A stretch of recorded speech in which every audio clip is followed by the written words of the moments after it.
우리가 함께 볼 말씀은 욥기 32장 1절에서 5절 말씀 같이 보겠습니다.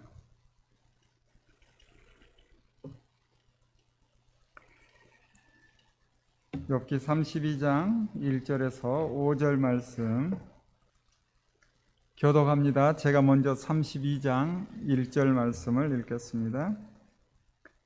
욥이 자신을 의인으로 여김으로 그 세 사람이 말을 그치니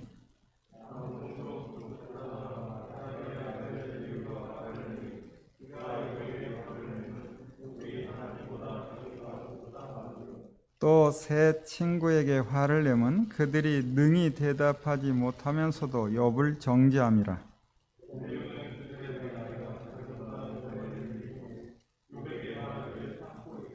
같이 읽습니다.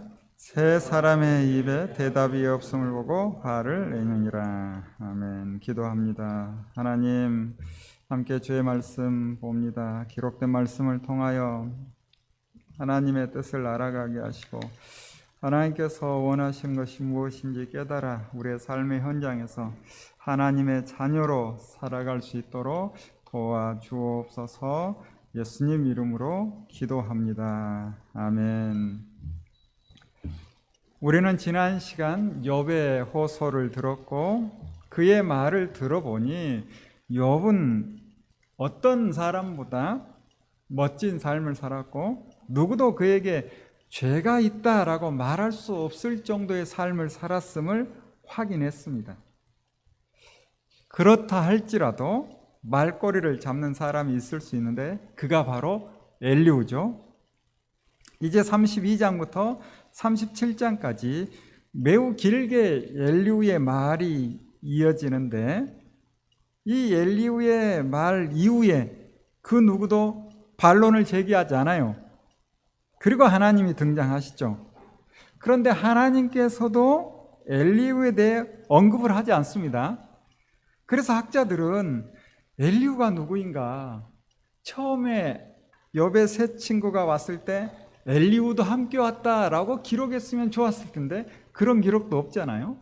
그래서 학자들 서로 각자의 생각을 가지고 설왕설래합니다. 그렇지만 성경은 엘리후가 어떤 사람인지를 말하지 않죠. 우리가 보고 있는 욥기에 욥을 제외한 등장인물에 대한 정보는 부족해요. 그래서 성경이 말하는 정도만 알 수 있는 거죠. 그렇지만 이 엘리후가 어떤 역할을 하고 있는가 생각을 해보면 엘리후는 검사 측 마지막 변론자처럼 세 친구들 중 하나가 아닌 새로운 인물을 세워 앞서 증언한 세 친구들의 말을 보완할 뿐 아니라 새로운 논리를 추가해 욥의 주장을 반박하고 비난하는 역할을 합니다. 그래서 엘리후는 욥만 비난하지 않아요. 욥의 친구들도 동시에 비난해요. 나름 균형을 추구하죠. 그 비난하는 것이 무엇인가? 각자 지나치게 자기 입장에서만 말하고 있다. 욥도 그렇고 욥의 친구들도 자기 입장에서만 말하고 있다. 뿐만 아니라 자기 입장에서 말했을 때 상대가 수긍해야 되는데 친구들의 말에 욥도 수긍을 안 하고 욥의 말에 친구들도 수긍을 안 하니 당신들은 지혜로운 사람이라 할 수 없다. 나의 지혜로움을 드러내겠다. 이런 입장이 엘리후예요. 그래서 그는 자신의 지혜를 드러내면서 그 지혜가 자신의 생각이 아니다라고 또 논지를 펼쳐나가죠.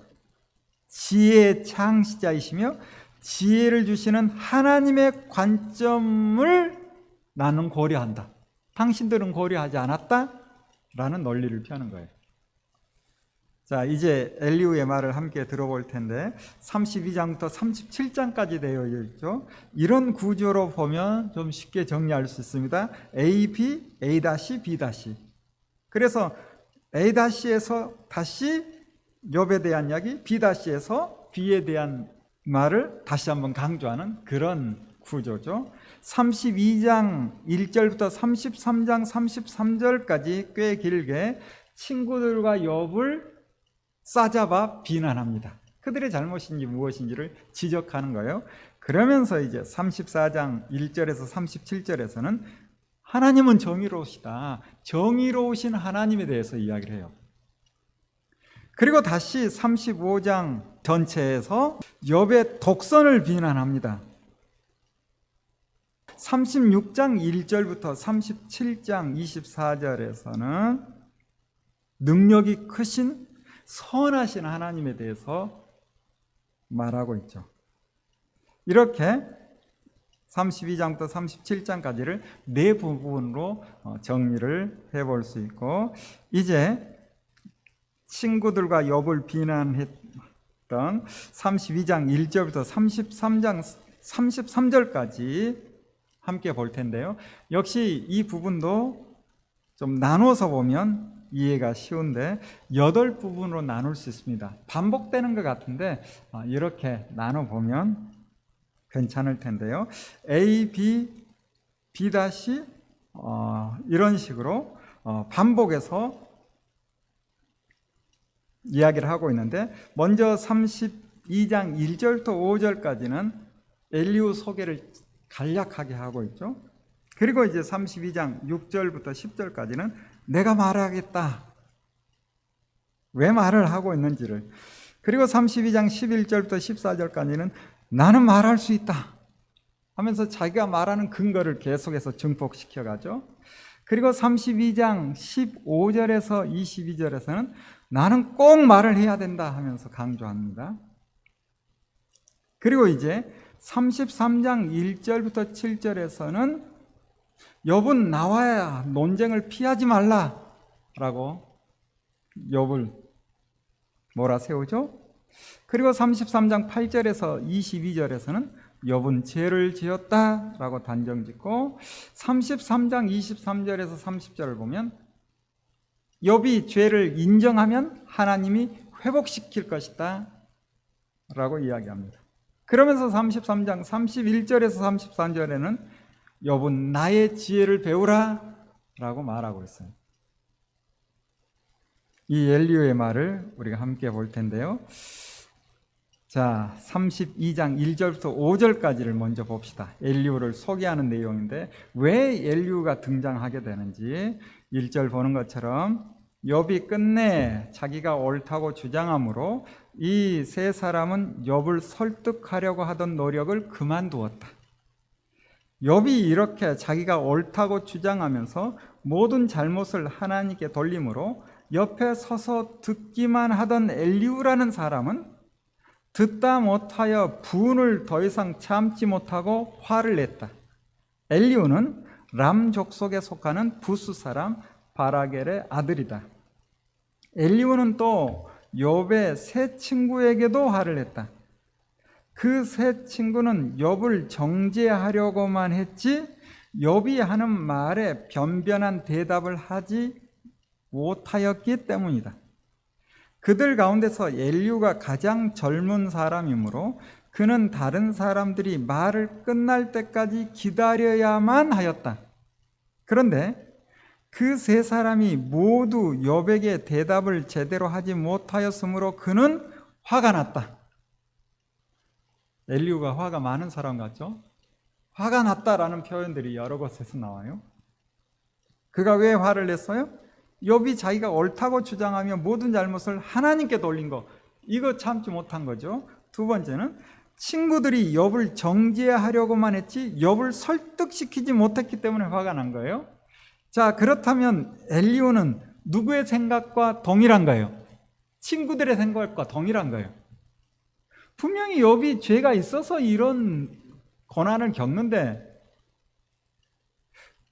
죄가 있다라는 것을 하나님 입장에서 제대로 말을 했다면 욥이 받아들였을 텐데 욥을 설득을 못 시키다니 내가 나서야 되겠다.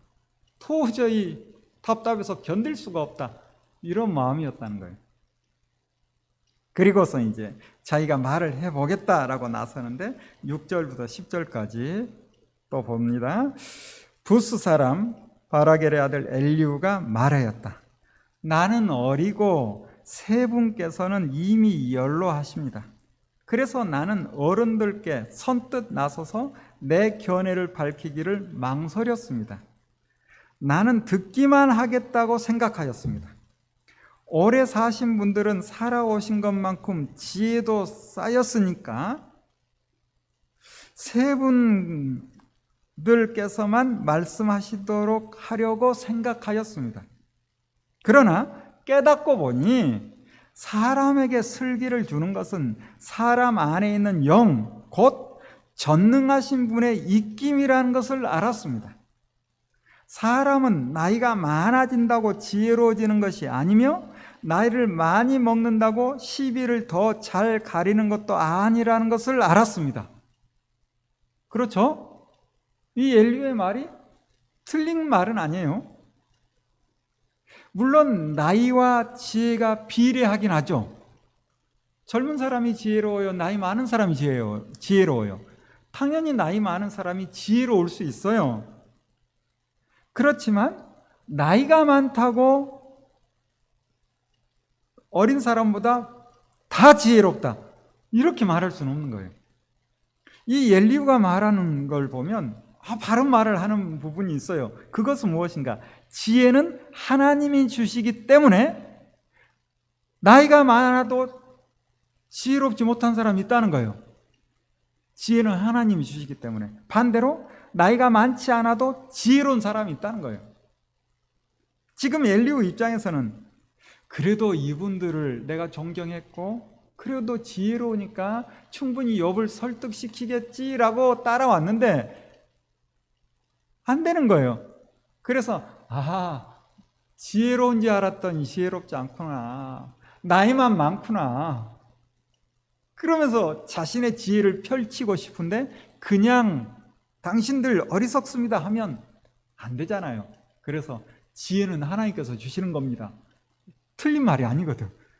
그러면서 지금 자기의 논리를 펴가는데 계속해서 10절에 보면 그래서 나도 생각하는 바를 말씀드리고자 합니다. 내가 하는 말을 들어주시기 바랍니다. 이렇게 이제 11절부터는 자신의 생각을 말하기 시작하는데 먼저 욥의 세 친구들을 향해 말을 시작합니다. 11절 볼까요? 세 분이 말씀하시는 동안에 나는 참으며 듣기만 하였습니다. 세 분이 지혜로운 말씀을 찾으시는 동안에 나는 줄곧 기다렸습니다. 나는 세 분이 하시는 말씀을 주의 깊게 들었습니다. 그런데 세 분께서는 어느 한 분도 욥 어른의 말을 반증하거나 어른의 말에 제대로 답변하지 못하셨습니다. 그러고서도 어떻게 지혜를 발견했다고 주장하실 수 있으십니까? 세 분께서 이 일에 실패하셨으니 내가 이제 욥 어른으로 하여금 하나님의 대답을 들으시도록 하겠습니다. 욥 어른이 나에게 직접 말을 걸어온 것이 아니므로 나는 세 분께서 말씀하신 것과는 다른 방식으로 욥 어른께 대답하겠습니다. 이렇게 논쟁에 불을 지핍니다, 엘리후가. 그러면서 이제 15절부터 22절까지 이제 욥에게 하고 싶은 말을 풀어내기 시작해요. 15절 볼까요? 욥 어른께서는 들으십시오. 세 분 친구가 놀라서 말을 하지 못합니다. 그분들이 어른께 아무런 대답도 하지 못합니다. 그런데도 내가 그들이 입을 다물 때까지 기다려야 합니까? 이제 그들은 할 말도 없으면서 그냥 서 있기만 합니다. 기분이 매우 상했을 것 같아요, 옆에서 듣고 있으면서.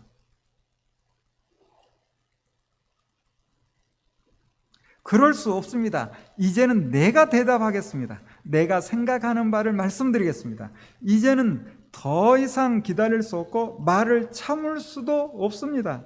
말할 기회를 얻지 못하면 새 술이 가득 담긴 포도주 부대가 터지듯이 내 가슴이 터져버릴 것 같습니다.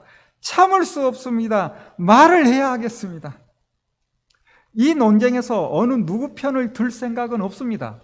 또 누구에게 듣기 좋은 말로 아첨할 생각도 없습니다. 본래 나는 아첨할 줄도 모르지만 나를 지으신 분이 지체하지 않고 나를 데려가실까 두려워서도 그럴 수는 없습니다. 아우, 말은 정말 잘하죠. 내가 아첨하면 하나님께서 나를 데려갔을 수도 있다. 이런 생각으로 살아왔대요. 그래서 사람의 시선보다는 하나님만 바라며 살았다. 이런 표현을 돌려서 하는 거죠.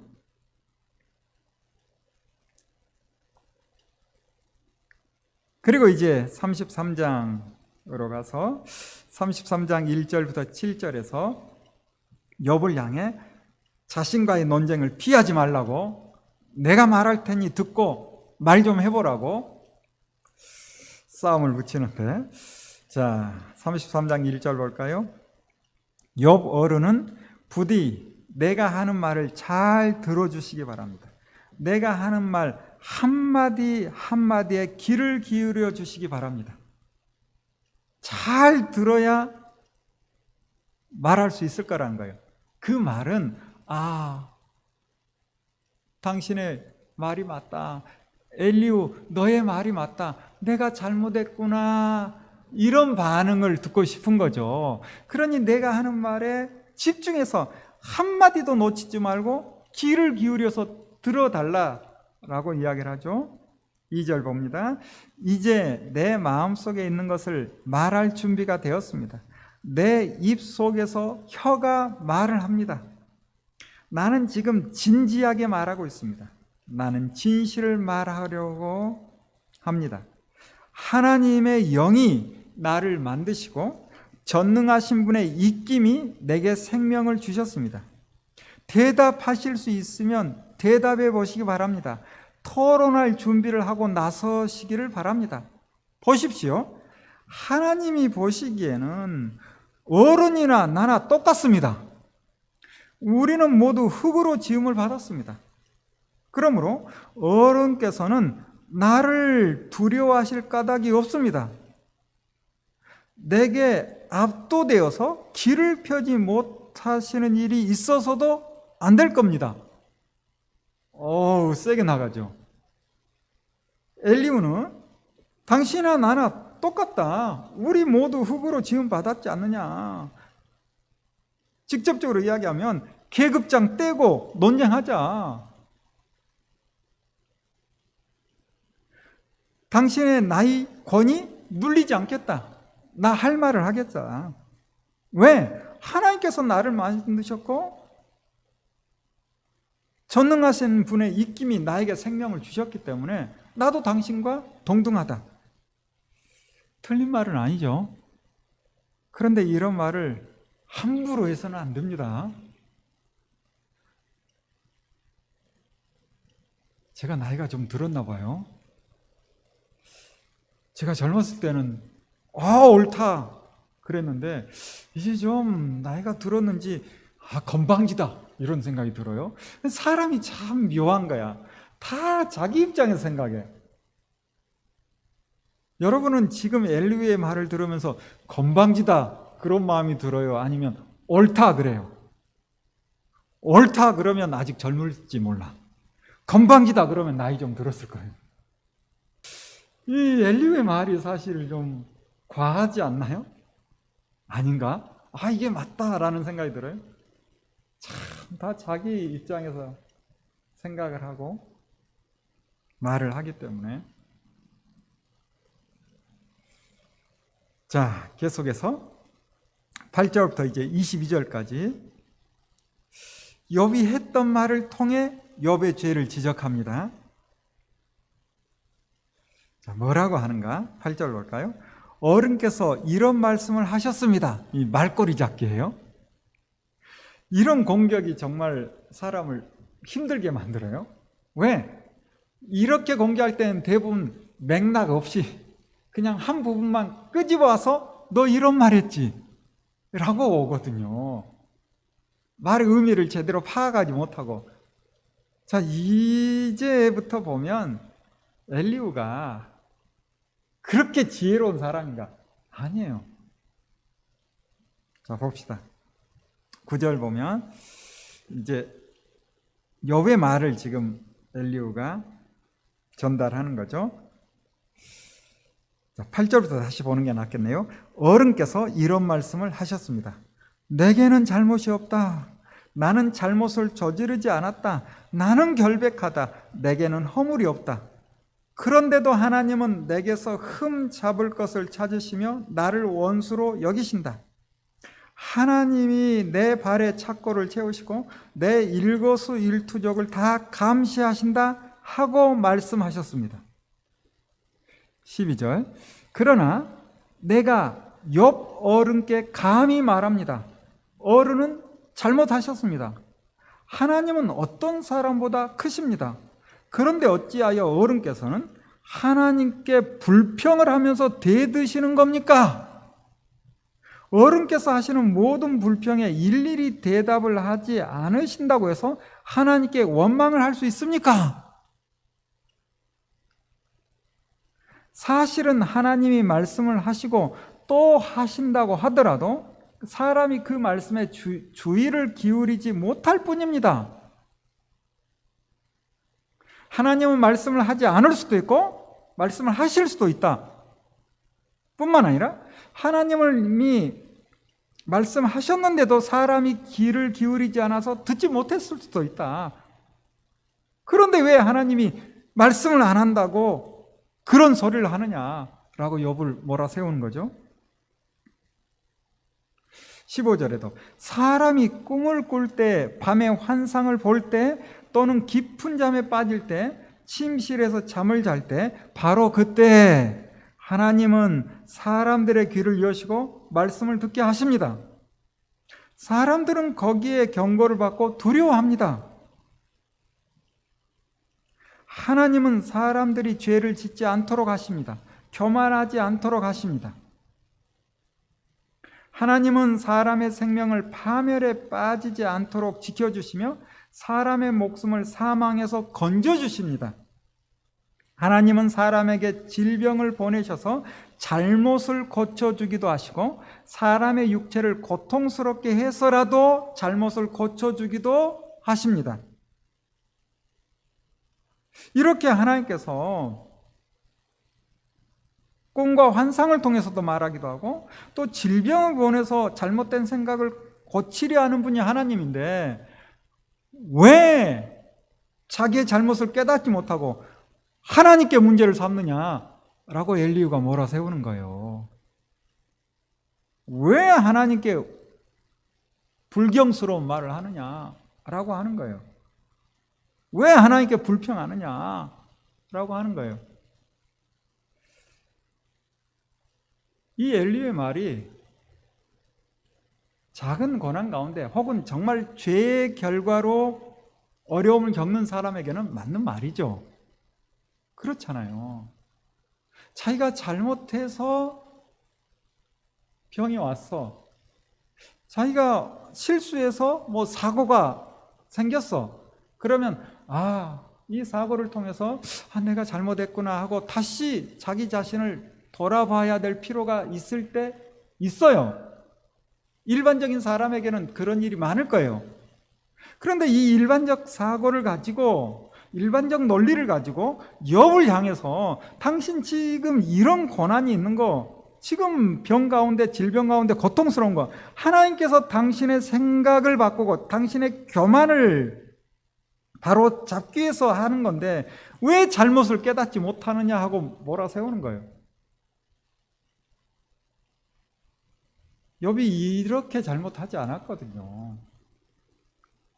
그리고 욥이 잘못이 없다, 잘못을 저지르지 않았다, 결백하다, 허물이 없다, 이 말은 나는 완전하다 이 말이 아니잖아요. 나는 아무 죄도 없는데 하나님께서 나를 치셨다 이 말이 아니잖아요. 내가 이만한 고난을 당할 나쁜 짓을 하지 않았는데, 내가 그래도 열심히 살았는데, 내가 그래도 바르게 살려고 몸부림쳤는데 왜 이런 일이 나에게 일어나는 겁니까? 라고 고통 가운데 하나님께 호소하고, 그 고통을 참을 수 없어서 불평하듯 하나님께 차라리 나를 죽여주세요. 왜 나만 바라보며 나의 작은 허물을 가지고 이토록 강하게 나를 고난 속으로 몰아넣으십니까? 하고 불평하는 거예요. 그럴 수 있잖아요. 고통 중에 있는 사람이. 그런데 그 마음을 모르고 엘리후가 이렇게 이야기한다는 것은 지혜자라고 할 수 없죠. 스스로는 지혜자라고 생각할지 모르겠지만 하나님 보실 때도 엘리후 이야기는 하지도 않아요. 그냥 이런 이야기도 있다, 이 정도로 넘어가 버리잖아요. 그리고 욥을 하나님께서 세워주는 걸 보면 이 엘리후의 한계,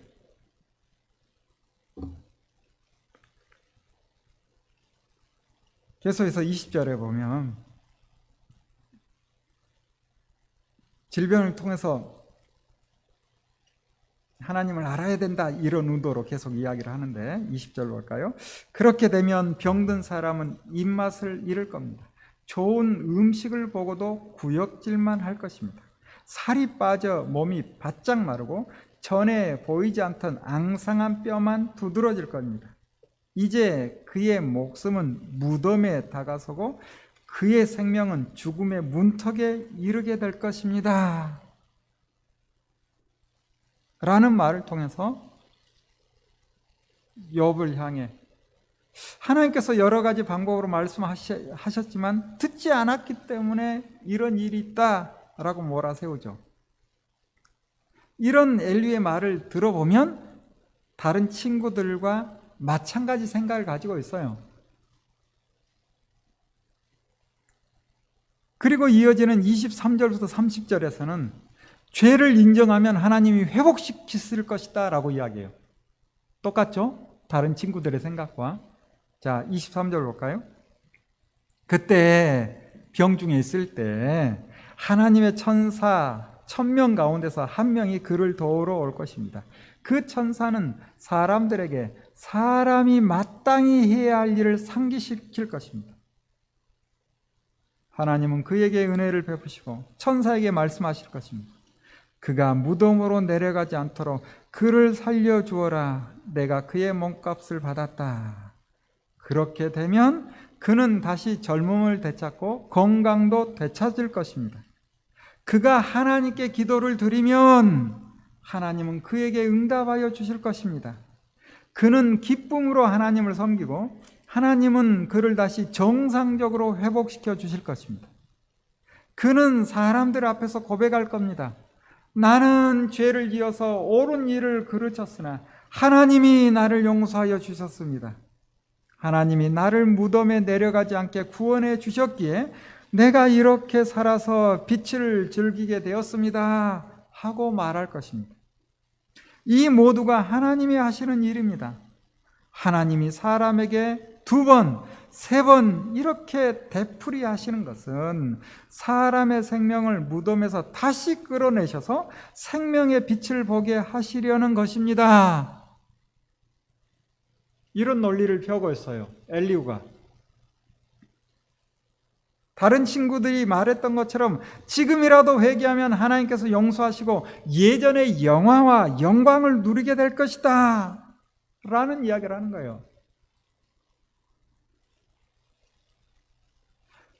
기독교가 이렇다라고 말하기에는 하나님을 다 담을 수 없어요. 기도하면 하나님께서 은혜를 주시고 응답해 주시고 모든 일이 잘 될 것이다, 이렇게만 기독교를 말할 수 없어요. 기도해도 안 되는 일이 있거든요. 여전히 풀리지 않는 문제가 있어요. 아니, 그대로 죽음을 맞이할 수도 있어요. 그런데 인간의 머릿속에 기독교를 다 담아서 누구에게 완벽하게 표현하겠다? 인간은 그럴 수 없어요. 어찌 하나님의 일을 피조물인 인간이 다 할 수 있어요.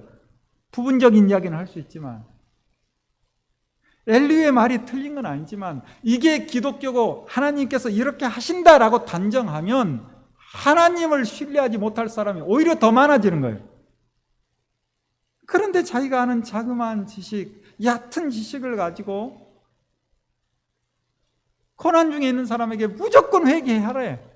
회개하면 하나님께서 회복하신대, 살려주신대. 이런 엉터리 같은 이야기를 함부로 하면 기도해도 마음에 원하는 대로 되지 않으면 하나님이 안 계시는 거예요? 기도를 잘못한 거예요? 간절히 기도 안 했기 때문에 그래요? 설명이 안 돼요.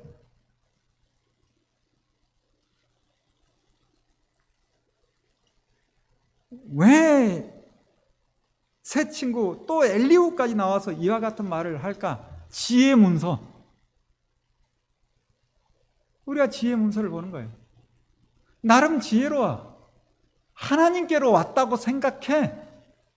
그 정도 논리적으로 알아. 그러나 그 말하는 것은 자기 생각이 다 듬뿍 담겨 있어. 우리도 이럴 수 있거든요. 지금 기독교의 모습이 믿는 우리들의 말 속에 너무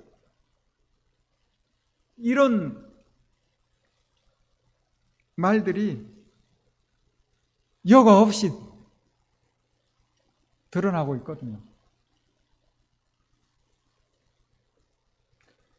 답답하지만 계속 엘리후의 말을 좀 들어봅시다.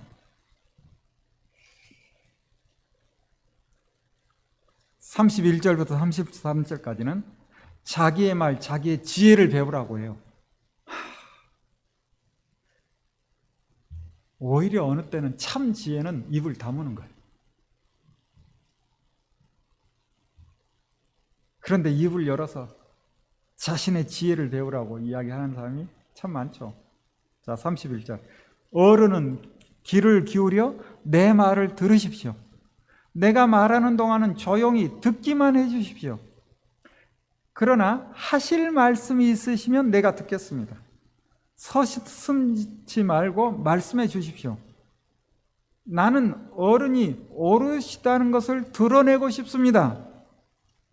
그러나 하실 말씀이 없으시면 조용히 들어주시기만 바랍니다. 그러면 내가 어른께 지혜를 가르쳐 드리겠습니다.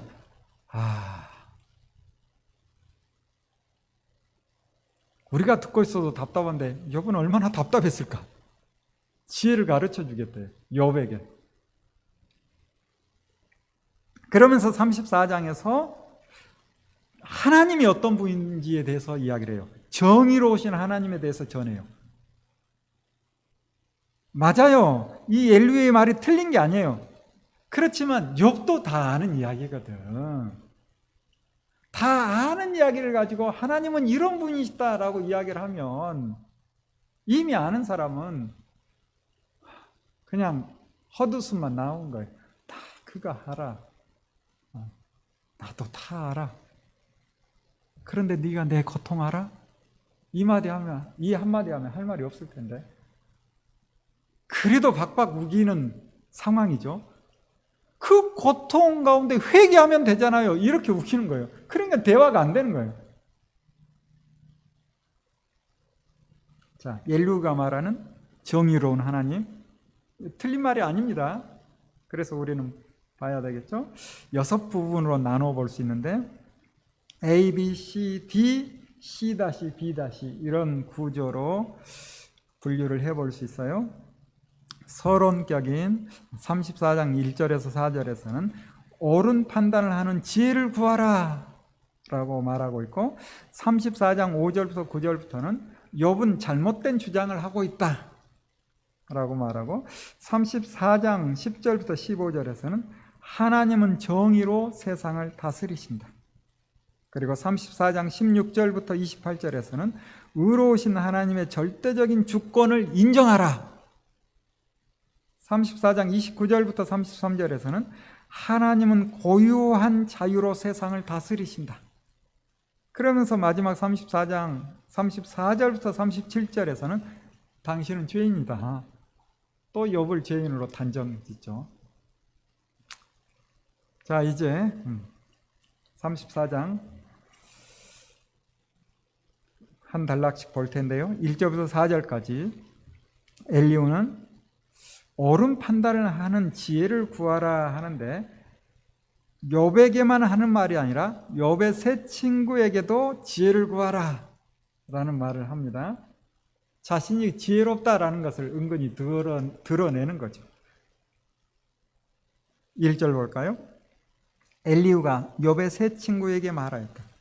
지혜를 자랑하시는 어른들께서는 내 말을 들으시기 바랍니다. 아는 것이 많다고 자부하시는 세 분께서 내게 귀를 기울여 주시기 바랍니다. 어른들께서는 음식을 맛만 보시고도 그 음식이 좋은 음식인지 아닌지를 아십니다. 그러나 지혜의 말씀은 들으시고도 잘 깨닫지 못하시는 것 같습니다.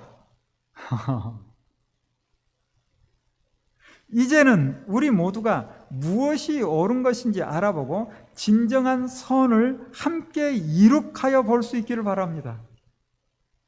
참, 이 엘리후는 욥뿐만 아니라 세 친구까지 비꼬죠. 그러면서 자신이 전하는 지혜 귀를 기울이라 라고 욕을 합니다. 이어지는 5절부터 9절까지는 이제 욥을 향해 잘못된 주장을 하고 있다라고 몰아세우는데 5절 볼까요? 욥 어른은 이렇게 주장하십니다. 나는 옳게 살았는데도 하나님은 나의 옳음을 옳게 여기지 않으신다. 또 욥 어른은 내가 옳으면서도 어찌 옳지 않다고 거짓말을 할 수 있겠느냐? 나는 심하게 상처를 입었다. 그러나 나는 죄가 없다 하고 말씀하십니다. 도대체 욥 어른과 같은 사람이 또 어디에 있겠습니까? 그는 하나님을 조롱하는 말을 물 마시듯 하고 있지 않습니까? 그리고 그는 나쁜 일을 하는 자들과 짝을 짓고 악한 자들과 함께 몰려다니면서 사람이 하나님을 기쁘게 해드린다 해도 덕볼 것이 하나도 없다 하고 말합니다. 욥이 이렇게까지 말했나 헷갈릴 정도로. 또 욥이 뭐 나쁜 일을 하고 나쁜 사람들과 짝을 짓고 다니면서 내가 하나님을 기쁘게 한다 해도 하나님으로부터 덕볼 게 하나도 없다. 이런 행동, 이런 말을 하지 않은 것 같은데. 이 욥을 공격하기 위해서 욥이 했던 말을 막 뒤섞어가지고 또 자기의 상상에 상상을 더해서 욥에게 무리한 말을 하고 있죠. 이와 같은 말을 가지고 이제 하나님이 정의로 다스린다 하시면서 욥을 공격을 하는데 10절부터 15절에 정의로우신 하나님에 대해서 말합니다. 자, 볼까요? 10절. 분별력이 많으신 여러분은 내가 하는 말을 들어보시기 바랍니다. 하나님이 악한 일을 하실 수 있습니까? 전능하신 분께서 옳지 않은 일을 하실 수 있습니까? 오히려 하나님은 사람에게 사람이 한 일을 따라서 갚아주시고 사람이 걸어온 길에 따라서 거두게 하시는 분입니다. 전능하신 하나님은 악한 일이나 정의를 그르치는 일은 하지 않으십니다. 어느 누가 하나님께 땅을 주관하는 정권을 주기라도 하였습니까? 어느 누가 하나님께 세상의 모든 것을 맡기기라도 하였습니까? 만일 하나님이 결심하시고 생명을 주는 영을 거두어 가시면 육체를 가진 모든 것은 일시에 주고 모두 흙으로 돌아가고 맙니다. 맞아요. 틀린 말은 아니에요. 그런데 일반적인 이야기예요. 하나님은 사람이 하는 일을 따라 갚아주시고 사람이 걸어온 길을 따라 거두게 하시는 분이 맞아요. 그러나 그게 우리가 생각하는 방법대로 하나님께서 반드시 갚아주신다? 이게 무리한 생각이에요. 하나님의 방법으로 갚아주시는 거예요. 우리는 판단을 할 수가 없는 거예요. 하나님이 어떻게 갚아주시는지. 오히려 어떤 사람은 독특한 사람이 있어. 고난이 임했는데 우리가 볼 때는 힘들겠다, 고난이다, 저 사람 뭘 잘못했나 이렇게 착각할 수 있는데 그 사람은 그 고난 가운데 하나님의 은혜를 누린대.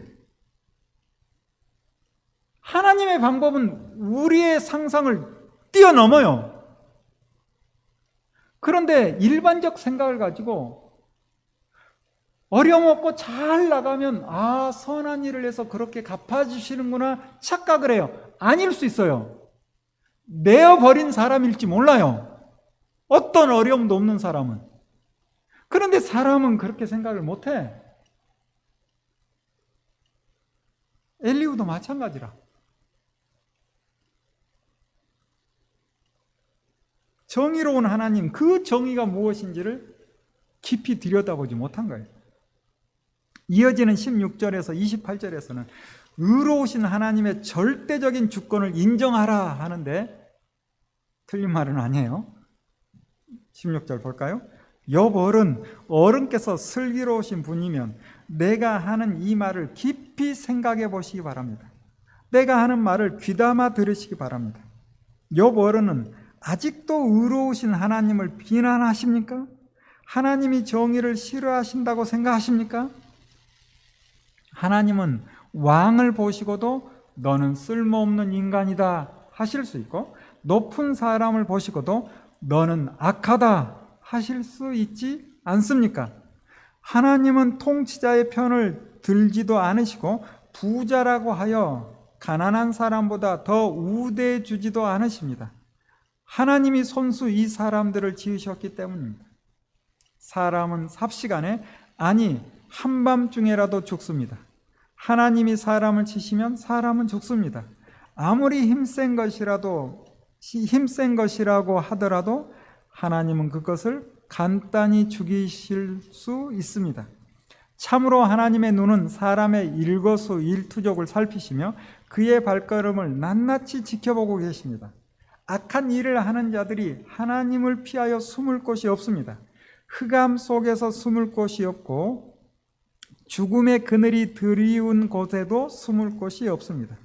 사람이 언제 하나님 앞으로 심판을 받으러 가게 되는지 그 시간을 하나님은 특별히 정해주지 않으십니다. 하나님은 집권자를 바꾸실 때에도 이를 미리 조사하지 않으십니다. 하나님은 그들이 한 일을 너무나도 잘 아시기 때문입니다. 하나님이 그들을 하룻밤에 다 뒤엎으시니 그들이 일시에 쓰러집니다. 하나님은 사람들이 보는 곳에서 악인들을 처벌하십니다. 그들이 하나님을 따르던 길에서 벗어나고 하나님이 지시하시는 어느 길로도 가지 않기 때문입니다. 그래서 가난한 사람들의 하소연이 하나님께 다다르고 살기 어려운 사람들의 부르짖음이 그분께 들리는 것입니다. 틀린 말은 아닌데, 이 하나님의 하시는 일, 그 일이 어떤 방법으로 어느 때 일어나는지를 우리는 알 수가 없거든요.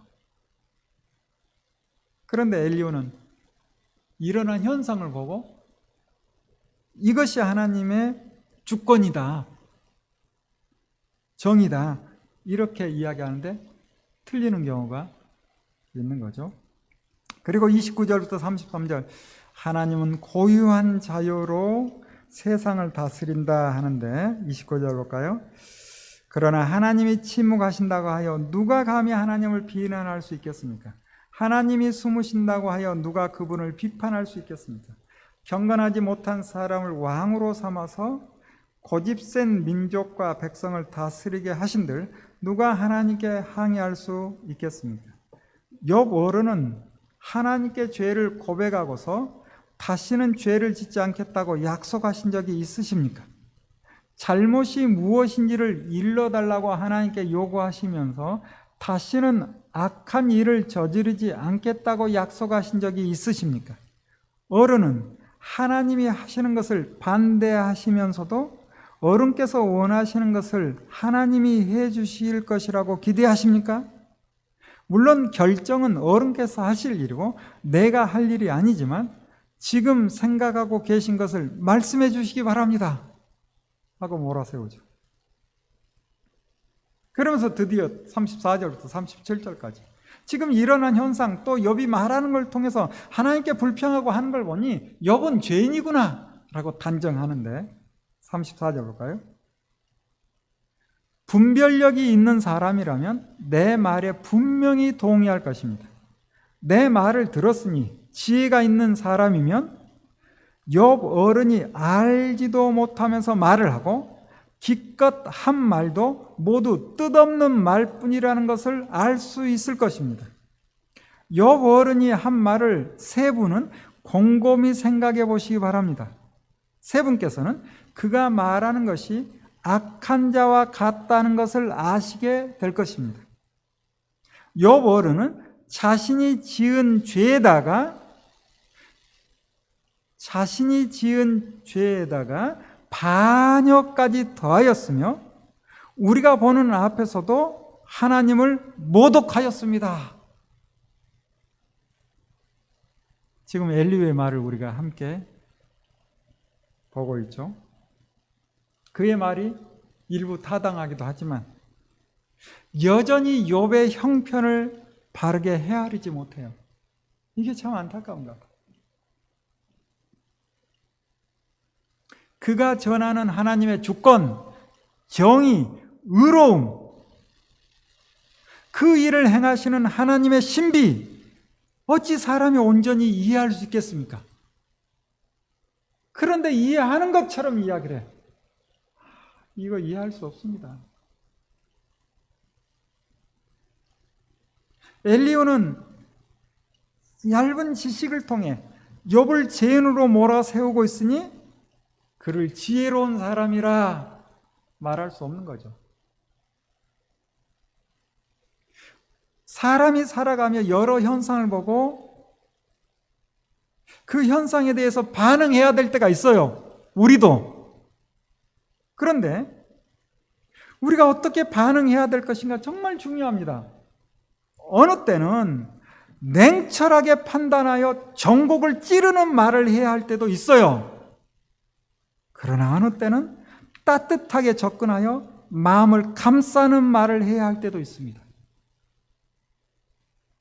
사랑하는 여러분, 우리가 다시 기억할 것은 즐거워하는 사람과 함께 즐거워하고 우는 사람과 함께 울라는 하나님의 말씀입니다. 우리 함께 기도하겠습니다.